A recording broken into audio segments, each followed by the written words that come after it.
Hello friends, welcome to our YouTube channel. हम इस video में एडमंड स्पेंसर की एक पोएम है स्वीट वॉरियर, उसी को डिस्कस करेंगे। अगर वीडियो आपके लिए हेल्पफुल रहता है तो आप प्लीज़ वीडियो को लाइक करें एंड चैनल को सब्सक्राइब करें। तो चलिए वीडियो को स्टार्ट करते हैं। सबसे पहले हम ऑथर के बारे में डिस्कस करेंगे। Edmund Spenser was an English poet best known for the Faerie Queene and epic poem. Edmund Spenser एक इंग्लिश पोएट थे जो कि अपने एक एपिक पोएम है द फेरी क्वीन, उसी के लिए जाने जाते हैं।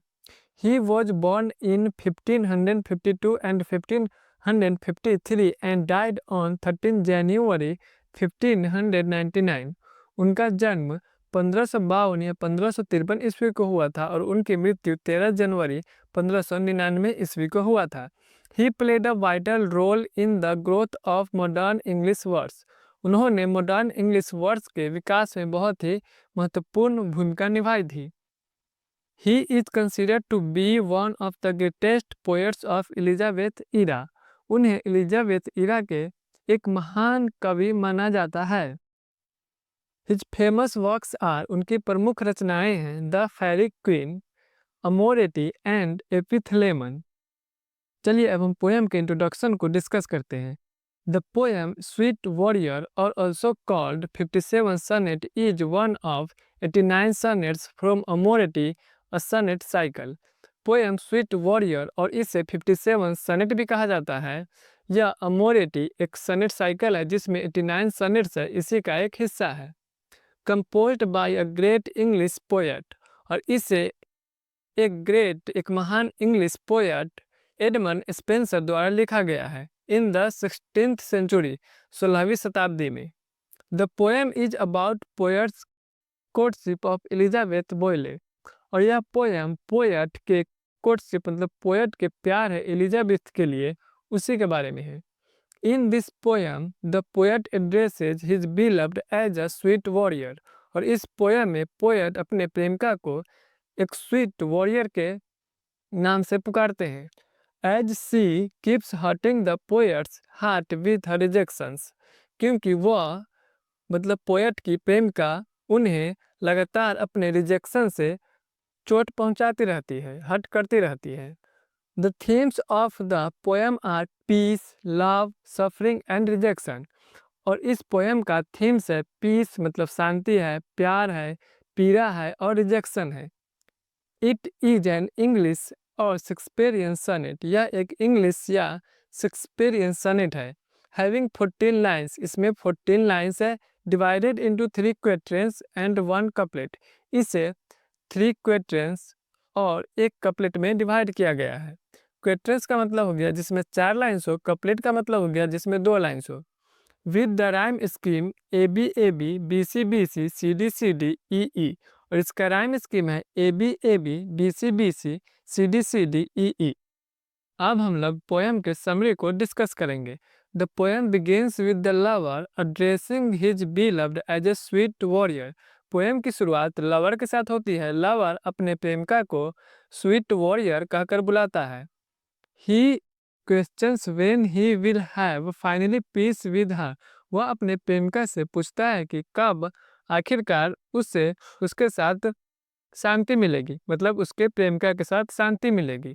ही अपील्स टू द बीलव्ड, वह अपने प्रेमिका से अपील करता है कि टू एंड द वॉर, युद्ध को खत्म कर देने के लिए, that she has waged against him, जो कि उसने उसके खिलाफ मतलब प्रेमी के खिलाफ चालू की है।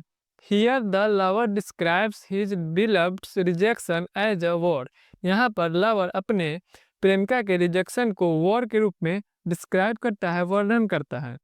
ही सेज दैट, वो कहता है कि he can not endure her painful rejections, वह अपने प्रेमिका के पेनफुल रिजेक्शन को बर्दाश्त नहीं कर सकता है। He is on the verge of losing his patience, वह अपने धैर्य को खोने के कगार पर है, मतलब वह अब बर्दाश्त नहीं कर सकता है, अब वह और धैर्य नहीं रख सकता है। ऑन द वर्ज ऑफ का मतलब हो गया के कगार पर। The lover feels heart broken, lover heart broken feel करता है, मतलब ऐसा महसूस करता है कि उसका दिल टूट गया हो। ही हैज बिकम वीक, वह कमजोर हो गया है। हिज वुंड्स हैव बिकम सोर, उसका जो घाव है वो और भी दर्दनाक हो गया है।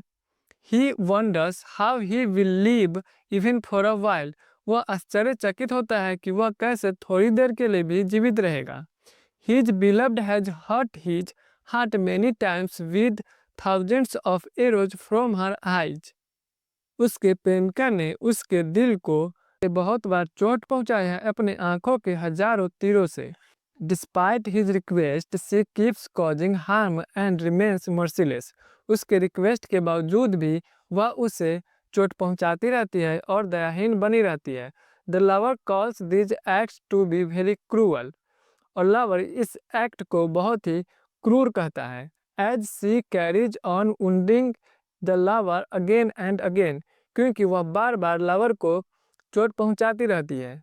The lover further calls his beloved cruel, और लवर आगे अपने प्रेमिका को क्रूअल कहता है, क्रूर कहता है। And asks her what glory she is achieving, और पूछता है कि उसे क्या खुशी मिलती है, उसे क्या गौरव मिल रही है। इन wounding him in such a way, इस तरह से उसे चोट पहुंचाकर। Who gladly wants to surrender to her, जो खुशी खुशी अपने आप को उसके सामने सरेंडर करना चाहता है, समर्पण करना चाहता है। In the end the lover says that, अंत में लवर कहता है कि she can not attain any glory, वह कोई भी ग्लोरी हासिल नहीं कर सकती है, मतलब कोई भी गौरव खुशी हासिल नहीं कर सकती है। बाय डिफीटिंग समवन, किसी को हराकर। Who would willingly want to live with her, जो खुशी खुशी उसके साथ रहना चाहेगा। Therefore he purposes making peace between them as soon as possible, और इसलिए वह उन दोनों के बीच जितना जल्दी हो सके शांति करने का प्रस्तावना रखता है। It would make his wounds heal in a short time, और इससे उसका जो घाव है वह बहुत ही जल्दी भर जाएगा।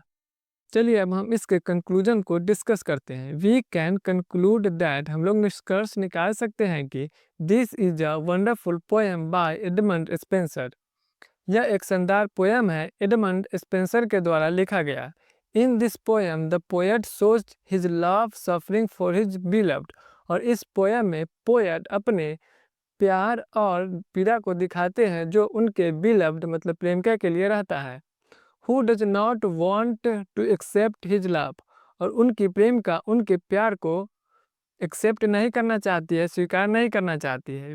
We can learn from this poem that, और हम लोग इस पोएम से सीख सकते हैं कि love does not give you only peace and pleasure, कि प्यार केवल तुम्हें पीस मतलब शांति और खुशी नहीं देती है, but also pain and rejection, बल्कि पीड़ा भी देती है और रिजेक्शन भी देती है। यही प्यार है। यहीं पर हमारी टॉपिक समाप्त होती है।